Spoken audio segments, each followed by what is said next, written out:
ვუყურებთ, მაგრამ ვერ ვხედავთ. ვამჩნევთ, მაგრამ ვერ იდებით. ვპირდებით, მაგრამ გვავიწყდება. დროა შევიცვალოთ მენტალობა. დროა გავიგოთ მათზე მეტი. დავიხმაროთ და ვუთხრათ. ჩვენ აქ ვართ. ფართომასშტაბიანი სოციალური რადიო პროექტი იმედზე. ნინო მეუნარგიასთან ერთად.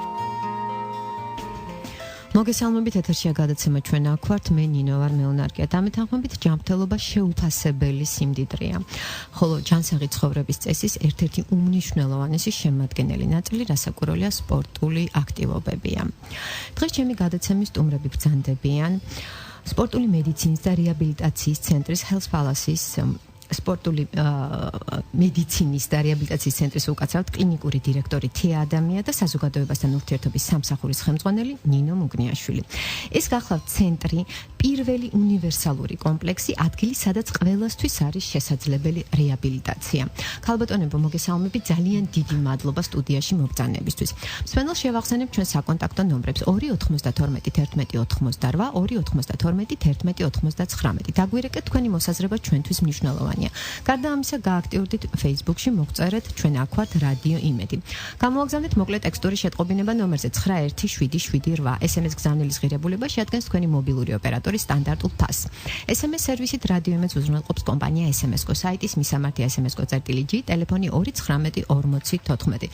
ქალბატონებო, ისევ დიდი მადლობა იმისთვის, რომ დღეს ჩემი გადაცემის სტუმრები ბრძანდებით და მე ვიცი, რომ ძალიან საინტერესო გადაცემა გველოდება.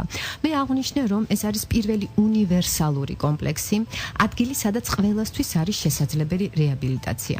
მე ვიცი, რომ ცენტრი აღჭურვილია თანამედროვე სამედიცინო ტექნოლოგიებით და უფრო კონკრეტულად მე მაინტერესებს, რა სერვისებს თავაზობთ შეზღუდული შესაძლებლობების მქონე ადამიანებს.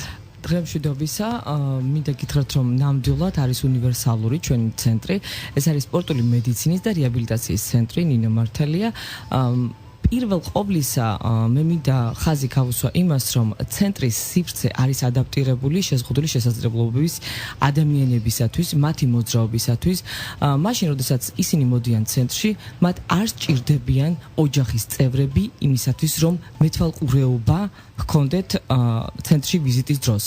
ჩვენ ყავს ძალიან კარგად მომზადებული სპორტული მედიცინის ფიზიოთერაპევტების გუნდი, რომელიც არის პრინციპში მორგებული პაციენტზე და პაციენტი და ექიმები არიან ერთი გუნდი.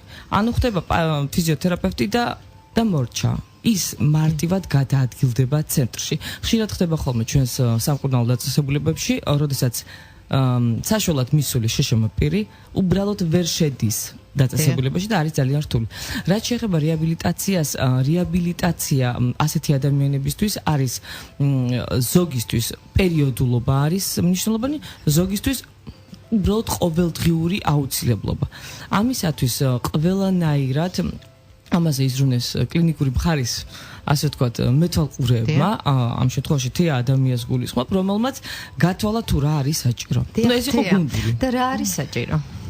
პირველ რიგში დიდი მადლობა მოწვევისთვის, იმიტომ რომ ძალიან მნიშვნელოვან საკითხზე ვსაუბრობთ. ჩვენი ცენტრი იცით რით განსხვავდება? ანუ, როდესაც ამ ცენტრის იდეა დაიგეგმა, ეს არ იყო სიტუაცია, როდესაც შენობა აშენდა, მერე გაახსენდათ, რომ შეშემოპირი არსებობს და მიეშენა პანდუსი. ჩვენ პირველივე დღიდან დაგეგმარებიდან ყველანი ერთად ვფიქრობდით, სად შეიძლებოდა შეფერხება შექმნოდა ეტლიან ადამიანებს. ვის ხედით ეტლებში და გადავაადგილდებოდით. ვიფიქრეთ იმაზე, რომ მხოლოდ შემოსვლა სამწუხაროდ ცენტრში არ არის მნიშვნელოვანი, იმიტომ შეიძლება პანდუსი მიეშენოს და მე აღმოჩნდება, რომ არც საშხაპე მუშაობს ისე როგორც საჭიროა, არც საპირფარეში ამორგებული ისე როგორც საჭიროა. არ არის არანაირი სერვისი, რომელიც სპეციალურად ამ ადამიანებზე არის გათვლილი. ამიტომაც, როდესაც რეაბილიტაციაზე ვფიქრობდით, ჩვენ მივყვებოდით ჩვენს თეზის, რომ არ არსებობს შეზღუდული შესაძლებლობა. შეზღუდული შესაძლებლობა იყოს მენტალობა და გარემო. ამიტომ არჩევანი შევაჩერეთ, თქვათ, იმ სამედიცინო, თქვათ, ტრენაჟორების მწარმოებელ ფირმაზე, რომელსაც აქვს გამოკვეთილი სამედიცინო ხაზი და ამიტომ თქვენ ბრძანდებოდით ჩვენთან და ნახეთ, რომ რამოდენიმე სატრენაჟორო კომპლექსი არის მორგებული იმისთვის, რომ ეტლით მოსარგებელი ადამიანი თავისუფლად მუშაობდეს ამაზე. გარდა ამისა, გავითვალისწინეთ ის, რომ რაოდენ რთულია, რომ ადამიანი მოხვდეს აუზში, მაშინ, როდესაც მას გადაადგილება არ შეუძლია. მე ვარ სპორტული ექიმი და ძალიან კარგად ვიცი, რომ ყველაზე რთული აღსადგენი მოძრაობაში არის გადაადგილება. ამიტომ მაქსიმალურად ვეცადეთ, რომ ეს ყოფილიყო მინიმალური ყურადღების მიმქცევი.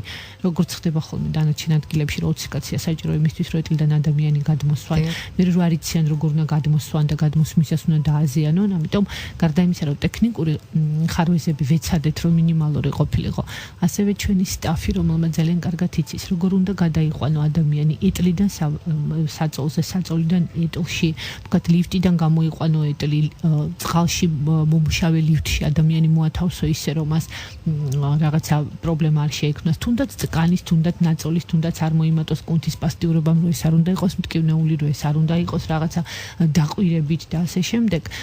და რაც თავარია, რაც ყველაზე მთავარია, რასაც ჩვენ მივახციეთ, ყველა ადამიანს, რომელიც ჩვენთან შემოდის, არ აქვს მნიშვნელობა, რამდენად აქვს პრობლემური მასჯამთელობა, ჩვენი ფიზიოთერაპევტები და ჩვენი მთელი სტაფი ხდება ღიმილით.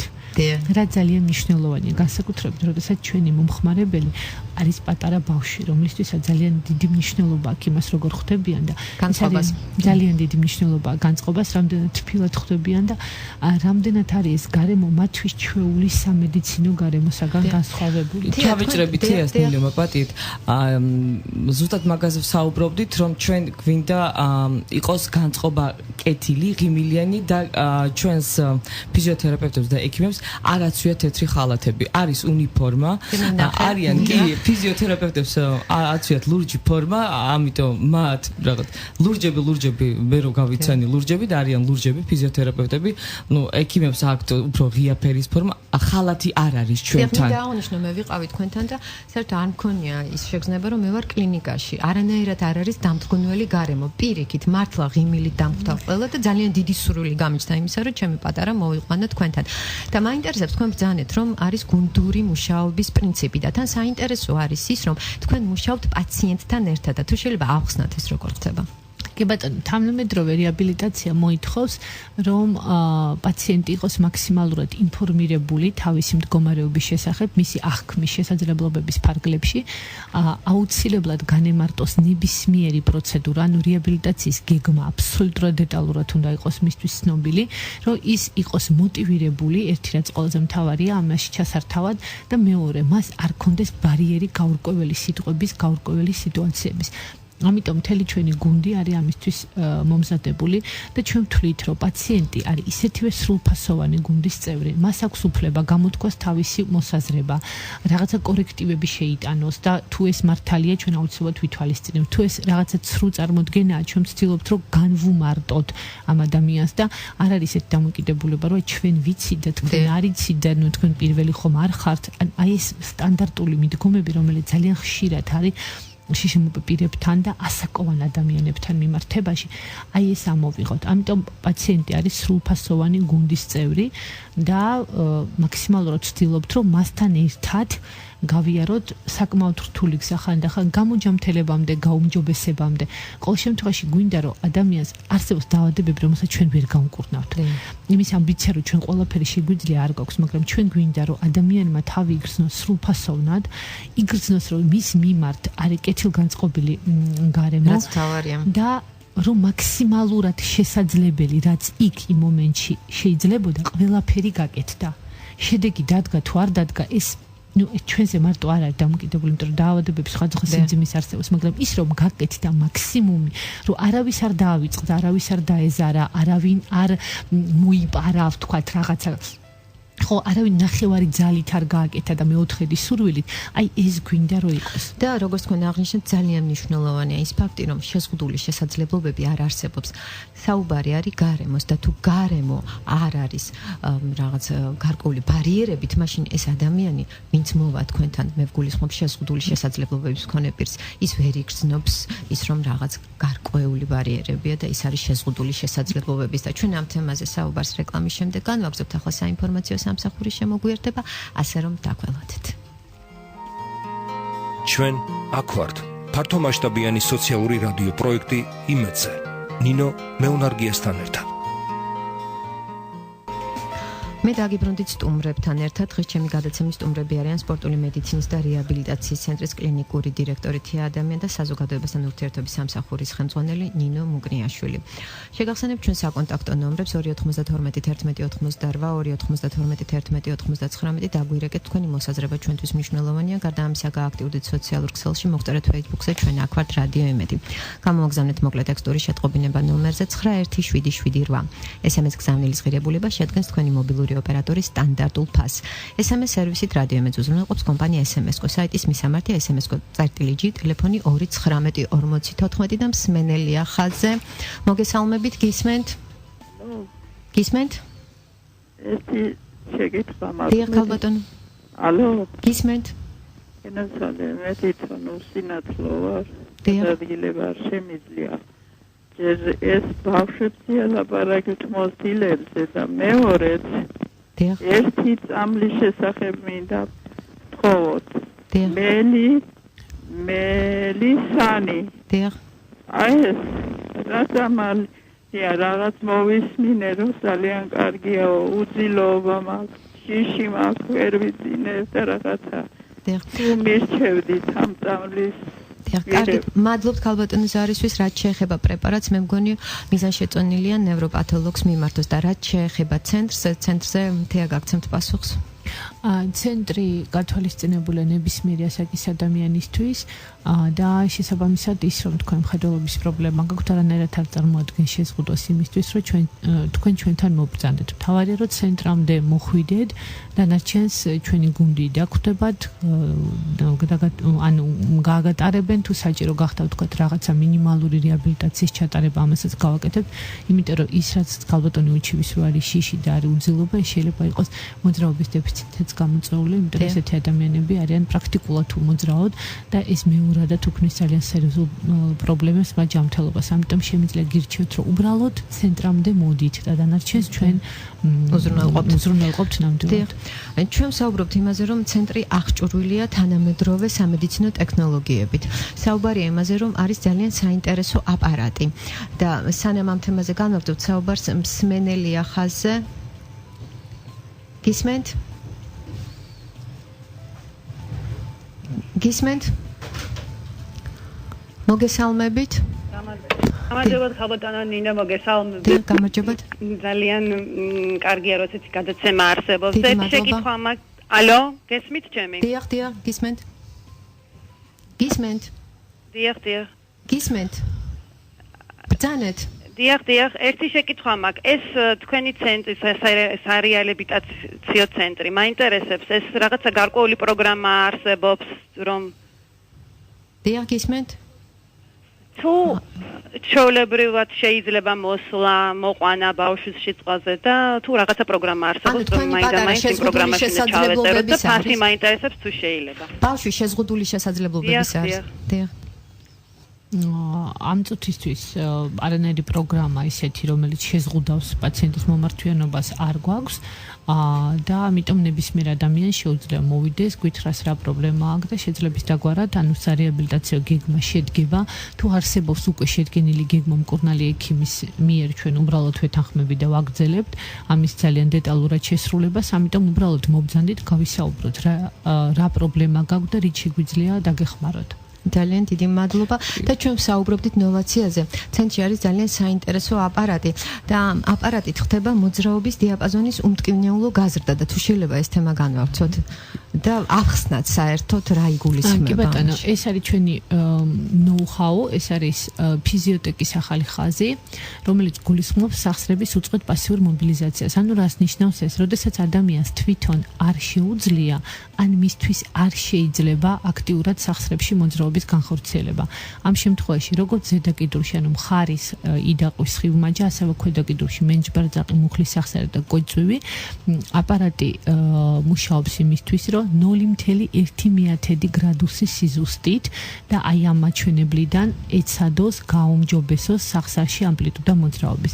უმტკივნეულოა, იმიტომ რომ 0.1 გრადუსი აღქმადი არ არის ადამიანის ორგანიზმის მიერ 1, მეორე ის, რომ მეორე მართვის პულტი პაციენტის ხელთაა და თუ რაიმე დისკომფორტი ექნება, მას შეუძლია მოძრაობა გააჩეროს.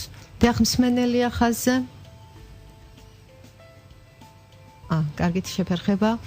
დიახ და ჩვენ საუბრობდით დიახ ახალ აპარატზე შეგაწყვეტინეთ და ამის აპარატი არის უზრუნველყოფილი პაციენტის ინდივიდუალური მეხსიერების ბარათით ეს ნიშნავს იმას რომ ადამიანური შეცდომის ალბათობა არის ნულოვანი ანუ პაციენტის პროგრამა არის ჩაწერილი ამ ინდივიდუალური მეხსიერების ბარათზე და ჩართვისთანავე აპარატი გაუშვებს ზუსტად იმას რაც ჩაიწერა ანუ გამორიცხულია რომ ვთქვათ რაღაცა მკვეთრად მოხდეს მოძრაობის ან მტკივნეულად ან უხეშად აი ესეთი რაღაცები არის სრულად გამორიცხული იმიტომ რომ ეს არის კომპიუტერით უზრუნველყოფილი ძალიან ჭკვიანი ესეთი დანადგარი. დანადგარი ძალიან ჭკვიანია, ნამდვილად, მაგრამ მე ვიხიბლები ხოლმე ამ აპარატის მართვა რომ შეუძლია პაციენტს თავად. ანუ რაღაც ასტკივდა უცბად ან მოეჩვენა ის მარტივად თიშოს აპარატს. ანუ ზემოქმედება მხოლოდ არ არის მასზე, ის ჩართულია თავის რეაბილიტაციაში.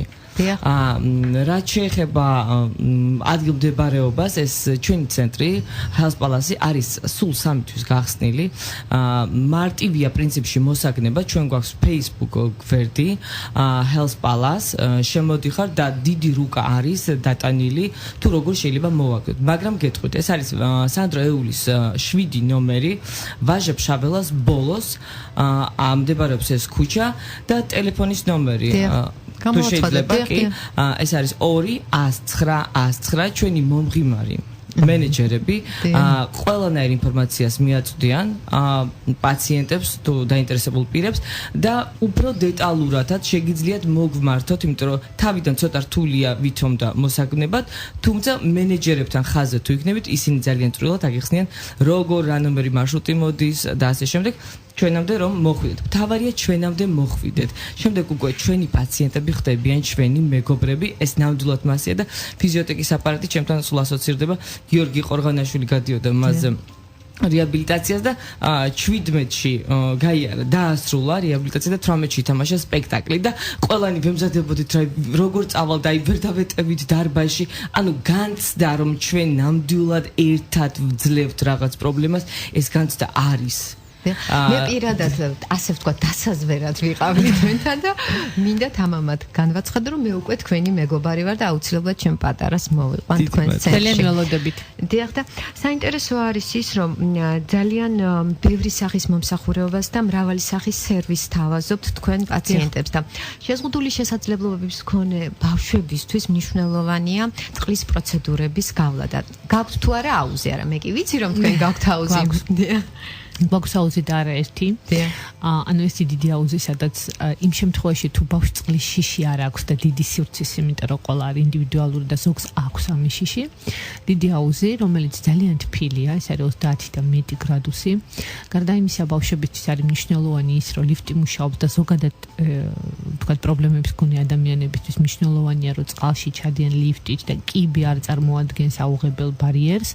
ეს ერთი მეორე არის ის რომ წყალში პაციენტთან ერთად აუცილებლად იმყოფება ფიზიოთერაპევტი საჭიროების შემთხვევაში წყალში მასთან ერთად შეიძლება იმყოფებოდეს მშობელი რომ ბავშვისთვის ძალიან ისეთი მშვიდი და კომფორტული და კეთილგანწყობილი იყოს გარემო გვაქვს წყალქვეშ ტრენაჟორები ასევე რომელიც შეგვიძლია გამოვიყენოთ იმიტომ რომ თბილ წყალში მოძრაობა ბევრად უფრო მარტივია ძალიან ბევრი კატეგორია ადამიანებისთვის რაც შეეხება შემთხვევებს როცა ბავშვი დიდი სივრცის წყლის ეშინია ჩვენ გვაქვს პატარა ანუ ესეთი მინი აუზი დიდი აბაზანა ფაქტიურად სადაც შეგვიძლია ესეთი ბავშვებიც მოათავსოთ რომელსაც აქვს თქვა აი ესეთი ახლო კონტაქტის უცხო გარემოში შიში ანუ ესეც არის რაღაცა გარკვეულწილად მოგვარებული და საინტერესოა და სხვა ჩვენს მნიშვნელოვანია ისიც რომ როგორც თქვენ მე მითხარით, მშობელსაც აქვს იმის საშუალება, რომ ბავშვთან ერთად ჩავიდეს აუზში.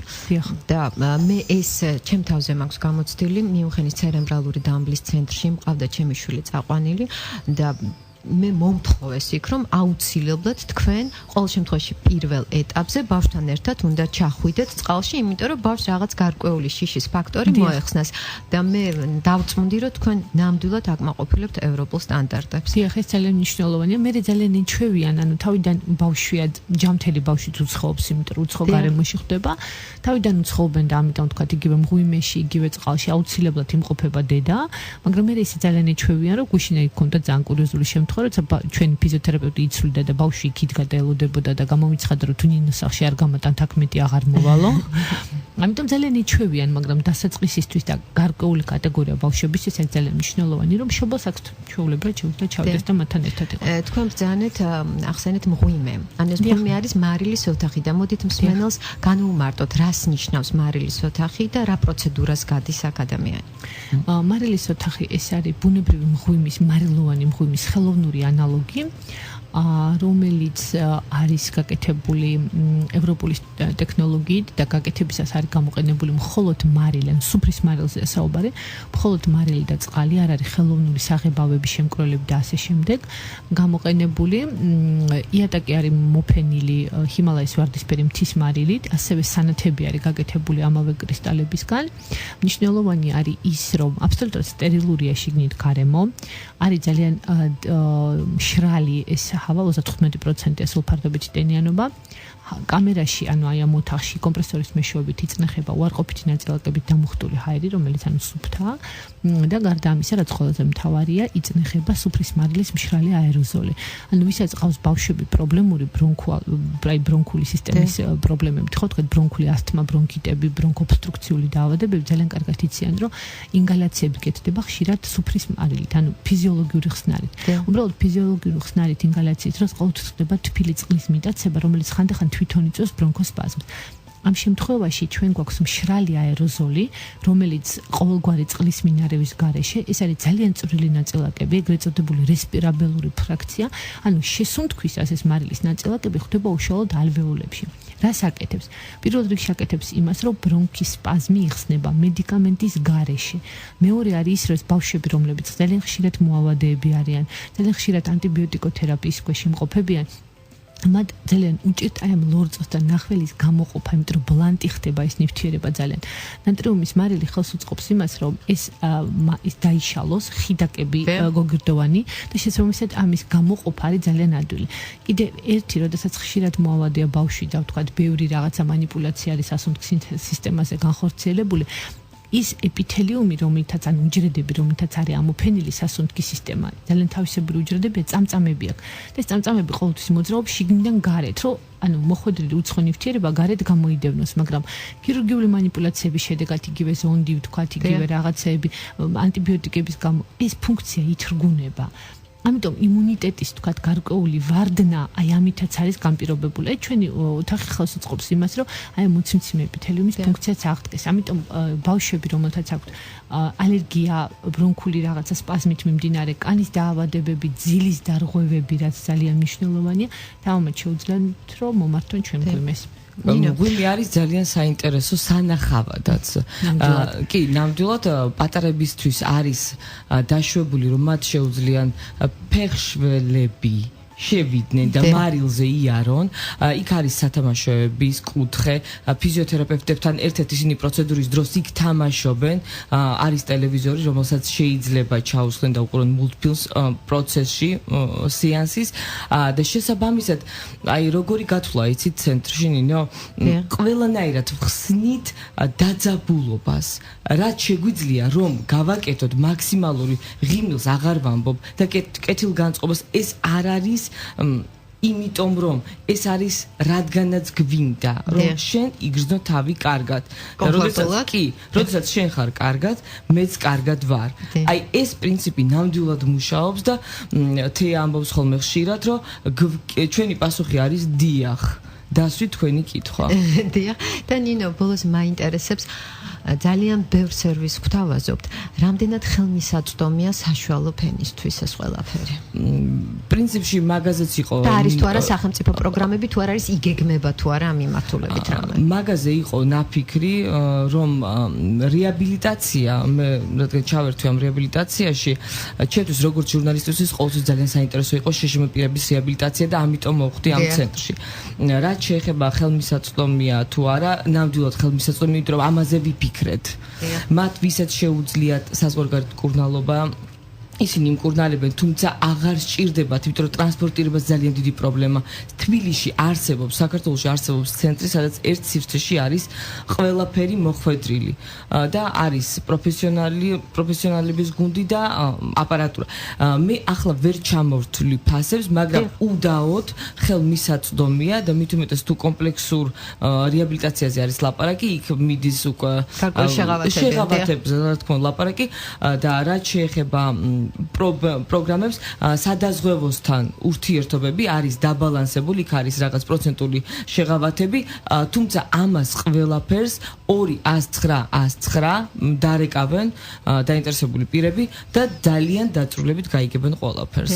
ძალიან დიდი მადლობა საინტერესო საუბრისთვის და მე კიდევ მინდა მივმართო მსმენელს, რომ თბილისში უკვე გაიხსნა სპორტული მედიცინის და რეაბილიტაციის ცენტრი, ეს გახლავთ პირველი უნივერსალური კომპლექსი, ადგილი, სადაც ყველასთვის არის შესაძლებელი რეაბილიტაცია.